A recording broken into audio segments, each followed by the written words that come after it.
এই দেশকে, এই দেশের শাসন ব্যবস্থাকে তারা আবার সে ভারত আর পশ্চিমাদের মতো করে গড়ে তুলতে চাচ্ছে। তারা এই দেশের মানুষের আকাঙ্ক্ষা অনুযায়ী, এদেশের মানুষের স্বপ্ন অনুযায়ী, যারা এদেশের মানুষ যে পরিবর্তনের পক্ষে ভোট দিয়েছে সেটাকে বিদ্যাঙ্গুলি দেখাচ্ছে।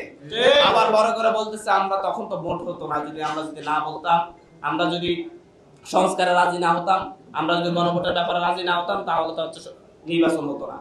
তার মানে এই জনগণের পক্ষ থেকে চাপ ছিল, জনগণের সংস্কারটা চাইছে, নির্বাচন চাইনি। আপনারা এই ভয়টা পেয়েছেন। আপনারা নির্বাচনের আগে একদিনের জন্য বলতে পারেন নাই যে হচ্ছে আপনারা এই গণভোট মানেন না।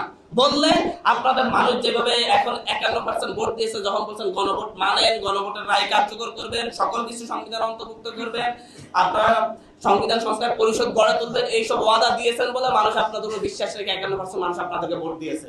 কিন্তু তার আগে একবার বলতেন 5% মানুষ ভোট দেয় কিনা দেখা যাইতো তখন। তখন তো আপনারা বুঝতে পারছেন যে হচ্ছে আপনারা যদি বলতেন তাহলে মানুষ আপনাদেরকে ভোট দিবে না।